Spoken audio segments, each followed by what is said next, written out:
Welcome to Momentum Investing, property investing made easy. One of the world's top podcasts on property investing, bringing you the top experts in the field so you can learn firsthand what it takes to create passive income and take control over your financial future. Hi, and welcome to the Momentum Investing Podcast. I am your host, Daniel Wood, and I am very excited to welcome you to today's episode because today we are talking with none other than Tim Cooley. Tim is a venture capital specialist. He specializes in how do you pitch your company or your deals to potential investors. This is exactly what has been asked for here of our clients, of our guests, of our listeners, meaning you. So we try to provide. Tim has some amazing insights of how do you structure your presentation, how do you get in front of the right people, and how do you get their attention so that you actually get the investment you're looking for. Make sure you listen to this entire episode because he ends up with some great advice that will truly help you on your investing journey. So I'm looking forward to seeing you in the episode and hearing on social media what you think. Please make sure you join us on Facebook in the International Property Investors. Let us know what you thought of the episode, or visit us on Instagram and comment on the posts there and let us know what you thought about it. Of course, if you want to see other speakers, someone else you would like to listen to on the Momentum Investing Podcast, please go to our social media channels and comment. Let us know who you want to hear, and we'll make sure to find them for you. Thank you so much for listening. Let's get straight into the episode. Welcome to the Momentum Investing Podcast. I'm here with Tim Cooley. Tim, welcome to the show. Hey, thanks for having me. This is awesome. Yeah, we're super excited to have you. You've just come out with a new book about raising venture capital. Do you want to share a little bit about that? Yeah, so I wrote the pitch deck book, that's the name, in lieu of raising capital. So I've spent about 10 years as an entrepreneur and then in the ecosystem of raising money. I started that off at the University of Utah with a program called Get Seeded. It's basically like a grant program for like early milestone funding of ideas. And surprisingly, if you're a scrappy entrepreneur, you know, $500 can take you pretty far. Mm-hmm. And so I probably saw, 300-400 pitches during that phase of, funding companies. And then I went and grew a company and sold it. And then I got involved in an accelerator called The Mill, ran that for about 3 years. And then in the middle of that, I ended up getting involved in a local angel group called Park City Angels. Been screening deals and meeting entrepreneurs for years now. And I was like, man, like, why are some people so good at this? Like when I went and raised capital, I sucked. So I kept like just finding little like, not tricks necessarily, but anyway. So what is it that makes someone really good at raising capital? What's the difference? So one of the big things really is when people just are very clear with what they're doing. I remember and going back, it's in the book talking about like, there's these two guys who would always raise money. It didn't matter how stupid their idea was, but the audience, in this case, the audience were voting whether or not they would fund you. Right. And they were just so compelling because the messaging was so clear. And I was like, but my idea is better. Like I'm like writing the rules for this thing and I'm still not getting funded. And so what I learned over this time is if you can tell a really simple story, the likelihood of getting invested goes through the roof. Right. And so so when crafting your story, should it be about, what is that story about? Is it about how you're starting the company? Is it the vision of the company? Is it the direct return for the investor, or any of the above? Or what is it they try to put in that story? So really, the first two components of any presentation are the problem and the solution. So what's happening in the world, and what are you trying to solve? And the problem really starts with you. Like how did you get here? Like, why are you the one trying to do this thing? For example, let's say we're trying to create a new pair of shoes. Like why is Tim Cooley the one to change the whole shoe industry? Right. And so it starts with that. And I think that's where a lot of entrepreneurs feel like, well, let me tell you about my shoe. And the reality is nobody cares. Right. We'll We prove want that to later. understand what's wrong with the shoe industry and how you're going to revolutionize it. Yep, exactly. Because Right. then I have something to relate to, especially if I have that same problem or I know someone who has that problem. Right. You know? And so then when you mention the new soul you've created and how much better it is, now I'm able to understand and conceptualize what that would mean for the world. Right. And you already know how big the market is. You already know who you're selling to because you've so clearly defined that problem statement that everyone's like, yeah, that's a big problem. Right. Yeah. So if I had a new soul for a shoe that would solve the big problem for basketball players, then everyone would know, all right, so the entire NBA and everyone who likes basketball would buy this shoe. That's a clear, easy message. Let's fund this. Right. Okay. Exactly. Very cool. So after I've told the story though, so this is a part I think a lot of people will see, you watch Dragon's Den or Shark Tank and these shows and you see that initial pitch, right? You see that story, but what happens after you've told the story? So you got the fish on the hook. What do I do now? It's like he said yes. What do I do? Yeah. So let's talk about that real quick. So Shark Tank and Dragon's Den and all those similar programming, the pitch that they do is not like a normal venture capital pitch. Theirs is much more crafted around the clever, the showmanship of it, if you will. Yeah. That's not real. But now let's say you get past it, what they don't show you is the actual pitch. And then if you do get the yes, right? Like from that moment, really what you're getting is a yes to meet again. That's really what, even on the show, they show you, oh, you're getting, your $1 million. But the reality is you're actually getting them a chance to meet again.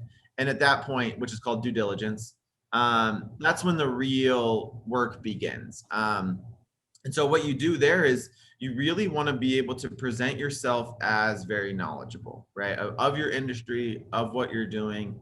And then, now you're just trying to be who you are and who the company is. And that's when they really get to know who you are. Right.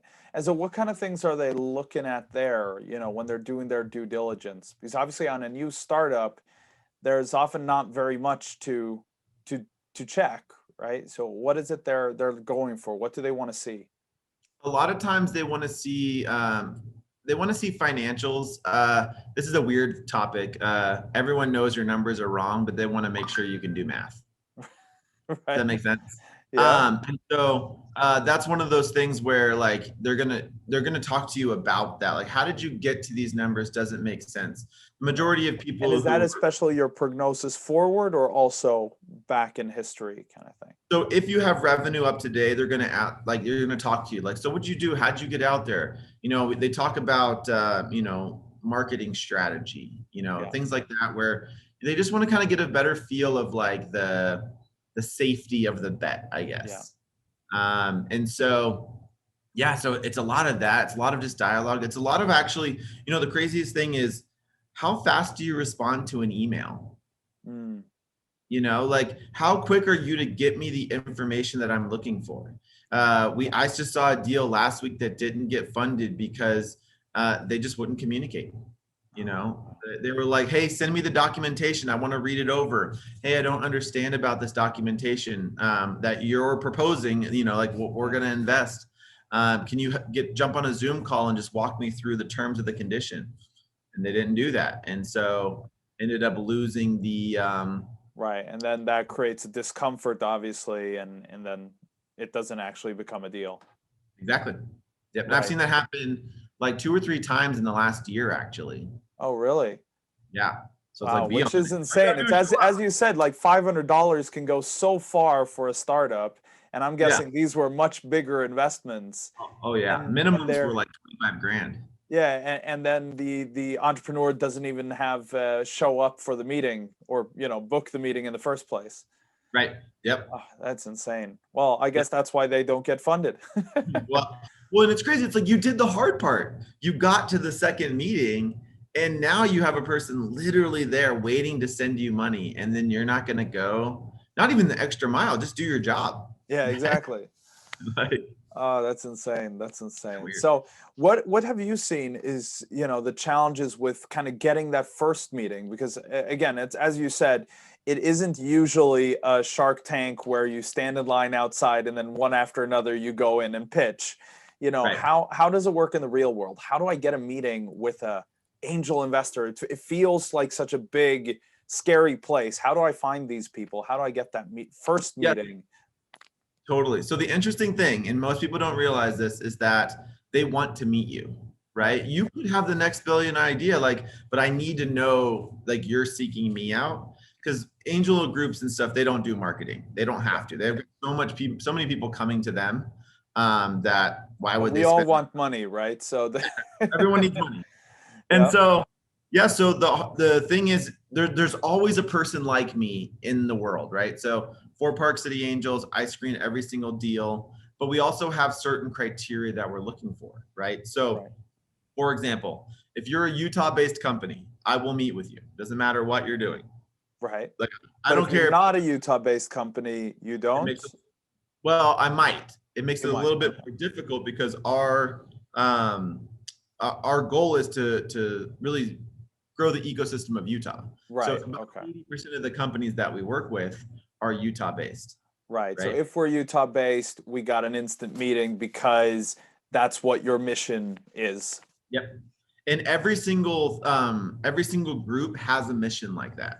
Right. So you got to figure out what it is. And if you email somebody with those keywords, hey, I'm in Utah, I have this idea, I stopped reading, I'm going to reply to you. That's kind of how quick I just hit the box and you say, good, we got a meeting. Tell me about it then. Yep, exactly. Yeah. Because now I don't need to read it anymore. Right. And other people have that same type of criteria. Right. So it might be renewable energy. I just put that, I have a renewable energy innovation and boom, I have the meeting with that group. Exactly. And my personal thing is digital health and wellness, and then something in the gaming industry. If you put those in there and not Utah, I'm going to take a meeting because I like that space. I think there's really cool things happening there. Right. So if I know your triggers, then it gets really, really easy. Yep. Right. Okay. So that would be the first step, is to go out and find how do I find the groups though? How, now obviously everyone listening to this podcast knows about you guys. So you're going to get lots of extra applications from all over the world. So, and they're all going to say they're in gaming. So that's great. Yeah. How do I find other groups? So the biggest thing to do is there are so many I don't know where you live, but at least in Utah, there are a lot of local grassroots startup groups. So we have one here called 1 Million Cups. We got a couple others that are just floating around. A lot of times those groups have kind of an undercover, a person like me who's in the audience, just hanging out, trying to meet people. And so usually there's somebody in the group that knows the next group of people that you're trying to get in touch with. Right. And depending on where you live, so Utah's pretty flat. If you want to meet anybody, the odds of meeting them are pretty high. Right. And so in other cities, it's not that way, but it's just, you just got to be involved. You got to intentionally plug yourself in. Right. And that's the best way of doing it. And then if there are open innovation days or demo days that people can go to, if you're trying or thinking about raising, you should be there. So the question now though is, obviously we're in the middle of a global pandemic. So it's harder for me to go to, a networking event or a business meetup or an innovation day. If I want to raise money now, I'm like every entrepreneur, I'm not patient enough to wait even 2 more months. How do I find them then? Is there a I know there's not a registry, but how would you go about finding, and especially if I want to cast a wide net, how do I line up a bunch of different meetings? That's really difficult. There are a couple registries. Gust.com is actually a really good one. You can it's free. You can just sign in there, put your pitch deck and all that other stuff up there. And then you can find groups that are open to deals. You got to know their names sometimes, but sometimes not. And that's not always the preferred way of contact, but you might be able to find a name to reach out to. Right. The other thing to do is actually Google, Utah Angel Investment Groups, Utah Salt Lake, like pick the city, type in the angel and then group. Right. And a lot of times people are kind of lazy. Like ours is Park City Angels, right? Right. The other one in town is called Salt Lake Angels. Like we're not trying to get all clever with, boom plastic or whatever. You're there. You're not hiding.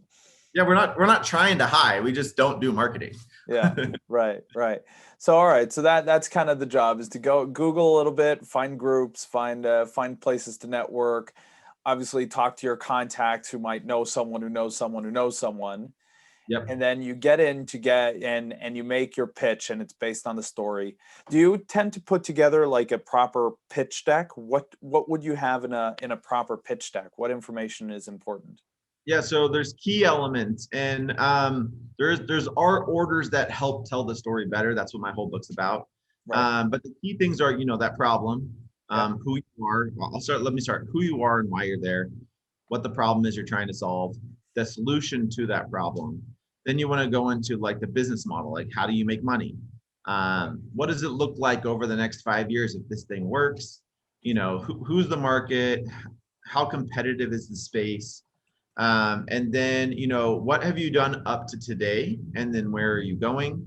And then you have like a slide about the team and the opportunities beyond who you're targeting right now. And then your ask. And that's really like the best presentation style, in my opinion. Very good. That's brilliant. So obviously we got to get your book and get into all the exact details, right? Of course. But no, that's brilliant. That's brilliant advice. So for example, now, if I was going out raising capital, what would be kind of like 3 tips you would give me that I would, that I should take with me when I go out? Yeah. So first off, okay, there's different parts of this. Keep in mind that like, there's the outreach part of it. Be very short with what you're trying to do. Just try and engage people and get them excited about what you're doing. If you're doing that as well, ask for advice. Like it's so much easier to ask for, hey man, I'm raising capital. I don't really know what I'm doing. Or like, would you mind just sitting down with me and talking to me about my presentation? Right. Those kinds of things start building a relationship. And then that person, if they're part of the group, can be like, hey man, I've been working with this company over here and they're pretty rad. And then the third one, and this is the outreach part of it, is to, respond really quickly. Like if someone's going to take their time, most of the people, especially in angel worlds, are retired. If they're taking the time out to respond to you, like you should recognize that and reply quickly. Yeah. Now, as far as the presentation goes, there's a couple things I would say don't do versus do. Like there's lots of things to do, but there's more to not do. Don't use like small font. So 22 size font is the minimum, like the minimum. Less is more in this case. And again, you want people to ask questions. And a lot of people think when they're pitching that they need to put the whole world on their book, or on their presentation. Yeah. And then the second thing is to, keep in mind that, investors are super smart. You have no idea they're not just looking at you. I've seen probably 6 deals that were basically the same company. Right. And when a person's pitching and they're like, yeah, but and you're like, you're losing right now. Like, don't argue. Yeah. Don't use transitions. A lot of people want to do those like pop in like words where it's like, where it looks so good. Yeah. Yeah. And they're like, oh, look at me. You're like, no, man, you're not a magician. You're raising capital. Just put it all out there. Yeah. Those are some things not to do. Yeah. Good point. So one of the questions I've always had is, say if I'm raising money, obviously it's my company, it's my baby. But if I'm going to do like a fair valuation and I'm going to raise money for it, how do you get to that kind of fair valuation that I, as the founder, can be happy with, but also where someone doesn't think I'm an idiot in, valuing my company at, $10 billion when it's a startup? And funny thing is that actually happens a lot. One of the easiest ways to do it is to defer it. If you're in that earlier stage, so if you're going after like seed or pre-seed capital, just raise money on a safe and defer the valuation till at some point where you're going to hire. How do you structure that? How does that work? So have you heard of a safe agreement? No, that's why I asked. That's interesting. Okay. Yeah. So a safe agreement, it has a name. It was created by Y Combinator. Like it actually stands for something. But it's like future equity. I can't remember what the SA stands for, but Right. basically what you do is you say, let's say I'm raising $500,000 today. And what we're going to do is we're going to cap the valuation around 4 million. So we haven't valued the company yet, but we're going to put this cap on there. So it actually benefits the people who are going to invest.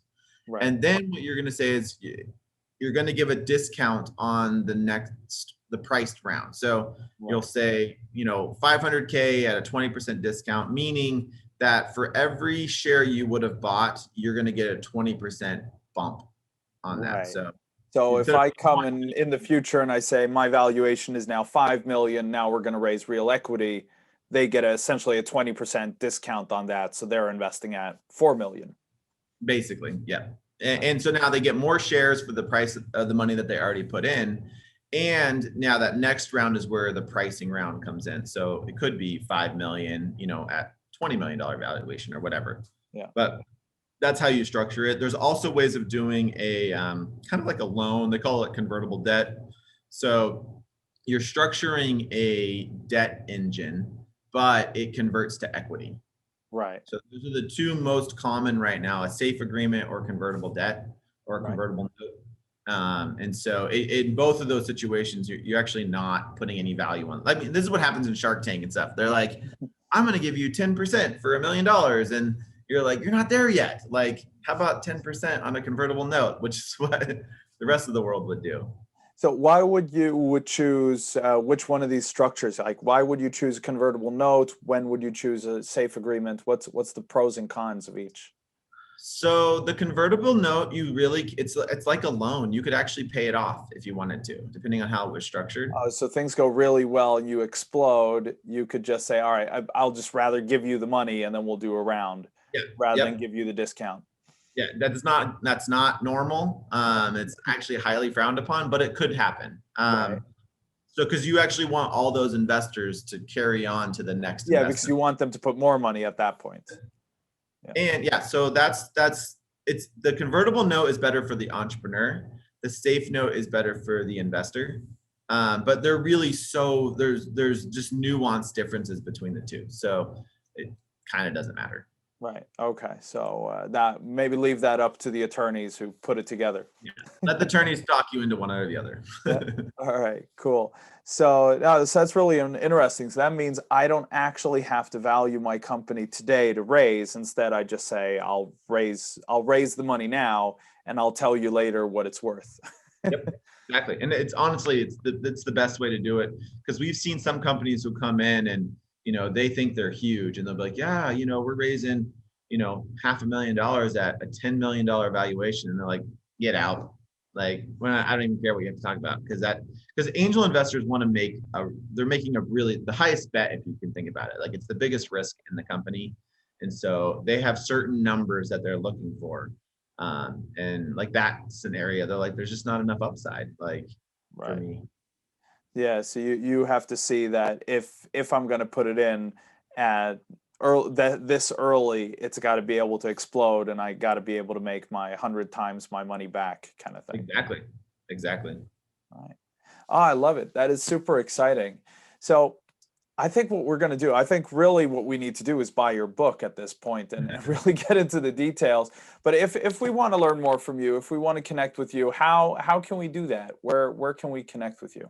Yeah, so the easiest thing to do is, if you just want to straight go get the book, it's on Amazon. I'll add a link to that in the show notes. Okay, yeah, so it's the pitch deck book. Or if you want to reach out, it's timlcooley.com. So that's kind of my handle on all social platforms. So timlcooley. And I'll add the link to that as well. Well, Tim, thank you so much for joining us. I really appreciate it. That was some really interesting feedback that I'm definitely going to be using.